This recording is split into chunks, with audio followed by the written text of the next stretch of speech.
एक निराश व्यक्ति अपने जीवन में मिलने वाले हर अवसर में कठिनाई देखता है, जबकि एक आशावादी व्यक्ति हर कठिनाई में एक नए अवसर को तलाश लेता है। इसलिए आशावादी बनकर चुनौतियों का सामना करें और सफलता के मार्ग पर आगे बढ़ें। सुप्रभात, मैं हूं आपके साथ शालिनी खंडेलवाल। सबसे पहले नजर मुख्य गतिविधियों पर। केंद्रीय मंत्रिमंडल ने अधिसूचना के लिए राष्ट्रपति द्रौपदी मुर्मू को भेजी लोकसभा चुनाव की तारीखें।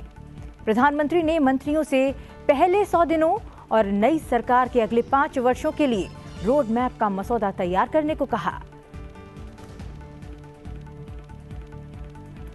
लोकसभा चुनाव की घोषणाओं के साथ शुरू हुआ चुनाव प्रचार का दौर। प्रधानमंत्री और बीजेपी के वरिष्ठ नेता नरेंद्र मोदी तेलंगाना, कर्नाटक और तमिलनाडु में करेंगे रोड शो और जनसभाएं। लोकसभा चुनाव के मद्देनजर सीयूईटी यूजी कार्यक्रम में कोई बदलाव नहीं। पहले चुनावों के कारण सीयूईटी यूजी परीक्षा की तारीखों में बदलाव के दिए थे संकेत। परीक्षा पहले से घोषित तारीखों 15 मई से 31 मई के बीच ही होगी।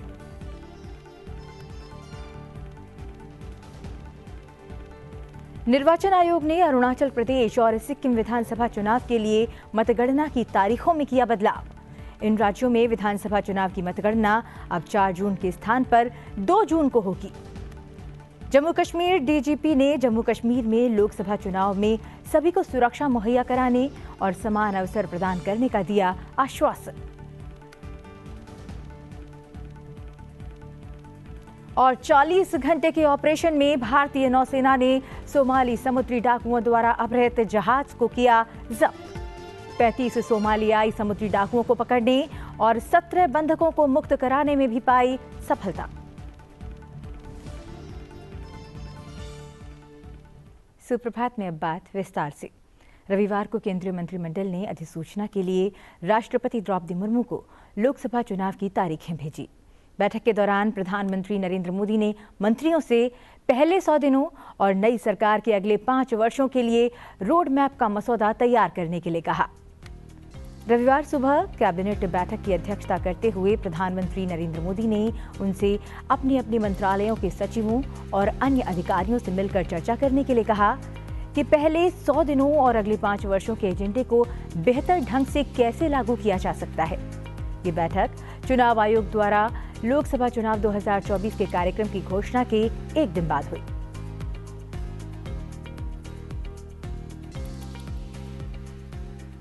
प्रधानमंत्री नरेंद्र मोदी 15 मार्च से दक्षिण के 3 राज्यों तेलंगाना, कर्नाटक और तमिलनाडु के दौरे पर हैं। प्रधानमंत्री का ये दौरा लोकसभा चुनाव की घोषणा से पहले शुरू हुआ था, लेकिन चुनावों की तारीख घोषित होने के बाद प्रधानमंत्री का दौरा भी चुनाव प्रचार में तब्दील हो गया है। प्रधानमंत्री के आज के कार्यक्रम की बात करें तो सुबह 11:30 बजे प्रधानमंत्री जगतियाल, तेलंगाना में एक जनसभा को संबोधित करेंगे। दोपहर बाद 3:15 बजे शिवमोगा, कर्नाटक में प्रधानमंत्री एक जनसभा को संबोधित करने वाले हैं। वहीं शाम को 5:15 बजे तमिलनाडु के कोयम्बटूर में प्रधानमंत्री एक रोड शो करेंगे।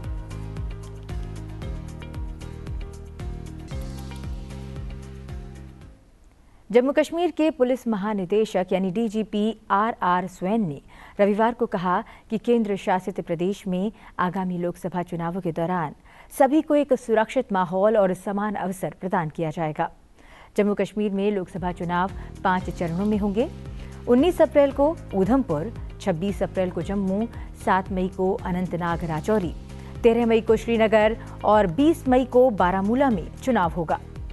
जम्मू कश्मीर के पुलिस महानिदेशक आर स्वैन ने स्पष्ट किया है कि इन सभी चरणों में मतदान के दौरान और मतदान से पहले चुनाव प्रचार के दौरान सभी को सुरक्षा मुहैया कराई जाएगी और समान अवसर प्रदान करने का प्रयास किया जाएगा।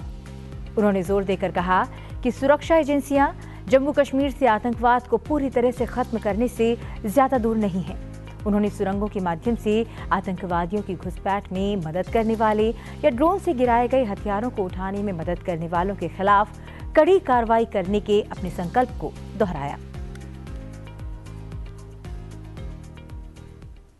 प्रधानमंत्री नरेंद्र मोदी ने रविवार को कहा कि भारत मोटर स्पोर्ट्स को फलने फूलने के बेहतरीन अवसर प्रदान करता है और श्रीनगर उन स्थानों में शीर्ष पर है जहां ऐसा हो सकता है। प्रधानमंत्री ने कहा कि भारत मोटर स्पोर्ट्स को फलने फूलने के बेहतरीन अवसर प्रदान करता है और उन्होंने कहा कि ये देखना बहुत सुखद है कि इससे जम्मू कश्मीर की सुंदरता को और दिखाने में मदद मिलेगी। इसके बारे में प्रधानमंत्री ने एक्स पर एक पोस्ट में जवाब देते हुए ये बात कही।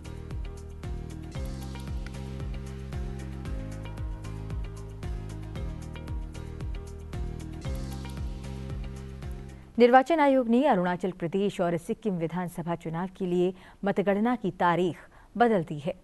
इन राज्यों में विधानसभा चुनाव की मतगणना अब 4 जून के स्थान पर 2 जून को होगी। आयोग ने कहा है कि अरुणाचल प्रदेश और सिक्किम के संसदीय निर्वाचन क्षेत्रों की मतगणना तिथि में कोई बदलाव नहीं किया गया है। 32 सदस्यों की सिक्किम विधानसभा और 60 सदस्यों की अरुणाचल प्रदेश विधानसभा के मतदान 19 अप्रैल को लोकसभा के प्रथम चरण के मतदान के साथ ही होंगे।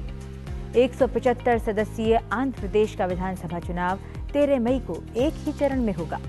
ओडिशा विधानसभा के लिए लोकसभा चुनाव के साथ 4 चरणों में वोट डाले जाएंगे।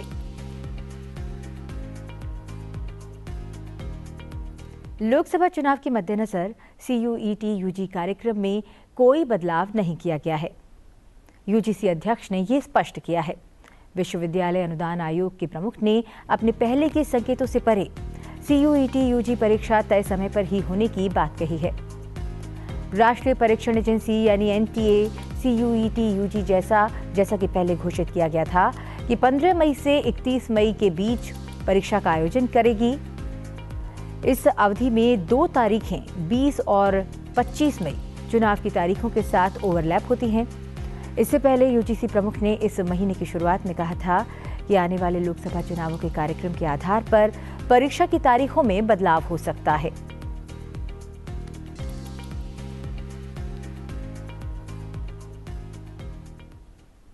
चुनाव आयोग ने रविवार को चुनावी बॉन्ड पर ताज़ा डेटा सार्वजनिक किया। इसे आयोग ने सीलबंद कवर में सुप्रीम कोर्ट में जमा किया था और बाद में इसे सार्वजनिक डोमेन में डालने के लिए सुप्रीम कोर्ट द्वारा कहा गया था। निर्वाचन आयोग ने एक बयान में कहा कि सर्वोच्च न्यायालय के निर्देश के अनुसार राजनीतिक दलों ने चुनावी बॉन्ड से संबंधित डाटा सीलबंद लिफाफे में दिया था और लिफाफे को खोले बिना इन्हें सर्वोच्च न्यायालय को सौंपा गया था। न्यायालय के 15 मार्च के निर्देश के अनुसार सर्वोच्च न्यायालय की रजिस्ट्री ने ये डाटा सील कवर में फिजिकल माध्यम और पेन ड्राइव में चुनाव आयोग को वापस कर दिया है। अब बात करते हैं स्टार्टअप के सबसे बड़े आयोजन की। राष्ट्रीय राजधानी दिल्ली में भारत मंडपम में स्टार्टअप कंपनियों के महाकुंभ का आयोजन होने जा रहा है। प्रधानमंत्री नरेंद्र मोदी स्टार्टअप महाकुंभ का दौरा कर सकते हैं। उद्योग संवर्धन और आंतरिक व्यापार विभाग यानी DPIIT के सचिव राजेश कुमार सिंह ने ये उम्मीद जताई है। आज से 3 दिवसीय स्टार्टअप महाकुंभ की शुरुआत हो रही है। इस दौरान भारत की कई कंपनियां दुनिया भर में सुर्खियां बटोरेंगी। 1000 से ज्यादा स्टार्टअप और 5000 उभरते उद्यमी इसमें भाग ले रहे हैं।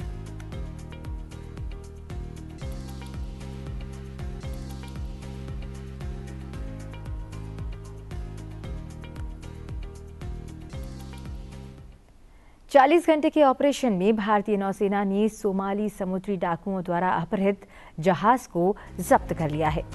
भारतीय नौसेना ने एक अभियान में 35 सोमालियाई समुद्री डाकुओं को पकड़ने और उनके द्वारा बंधक बनाए गए 17 बंधकों को मुक्त कराया है।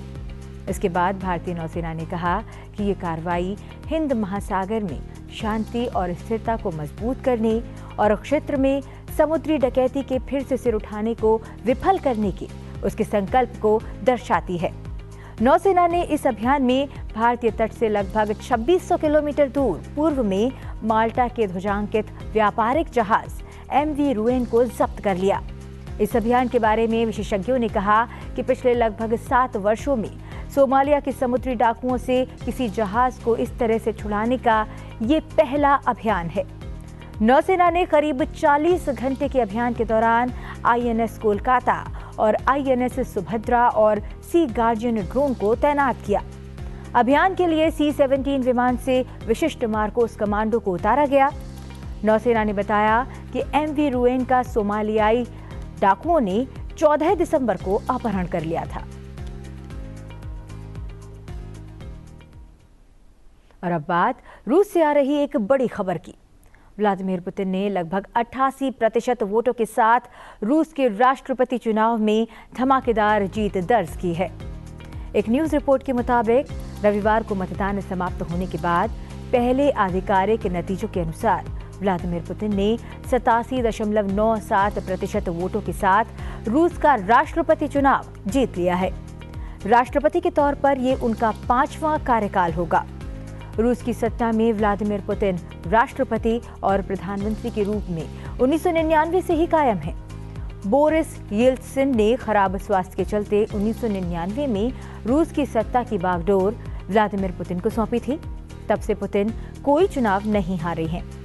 वे वर्ष 2030 तक रूस के राष्ट्रपति बने रहेंगे। आज ऑर्डिनेंस फैक्ट्रीज डे है, यानी आयुध निर्माण दिवस। देश की सुरक्षा के लिए मजबूत सैन्य संरचना के साथ साथ हथियार, गोला बारूद, उपकरण सहित अन्य सामग्री की आवश्यकता होती है। इन सामग्रियों के लिए किसी अन्य देशों पर आश्रित रहना सामरिक दृष्टिकोण से खतरनाक होता है। इसी को ध्यान में रखकर ज्यादातर देश अपनी शक्तियों के अनुसार स्वयं के लिए आयुध फैक्ट्री लगाते हैं। इसी कड़ी में भारत में आजादी से पहले आयुध फैक्ट्री स्थापित की गई थी। कोलकाता के पास कोसीपोर में 1801 में भारत की पहली आयुध फैक्ट्री की स्थापना की याद में हर साल 18 मार्च को आयुध फैक्ट्री दिवस मनाया जाता है।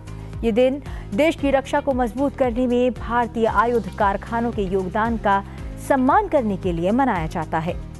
आजादी के बाद समय के साथ साथ आयुध कारखानों को भारत सरकार की ओर से आधुनिक और अधिक सक्षम बनाया गया है।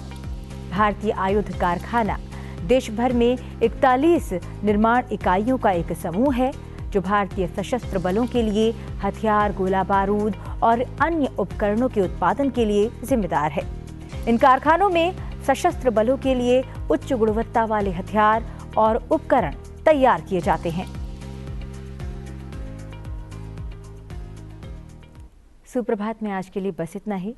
चलते चलते आपको छोड़ जाते हैं तमिलनाडु और केरल के एक सुंदर लोक नृत्य कुम्मी के साथ। ये नृत्य आमतौर पर पोंगल और अन्य धार्मिक उत्सवों पर किया जाता है। आप बने रहिए सनसेट टीवी के साथ। मुझे दीजिए आज्ञा। नमस्कार।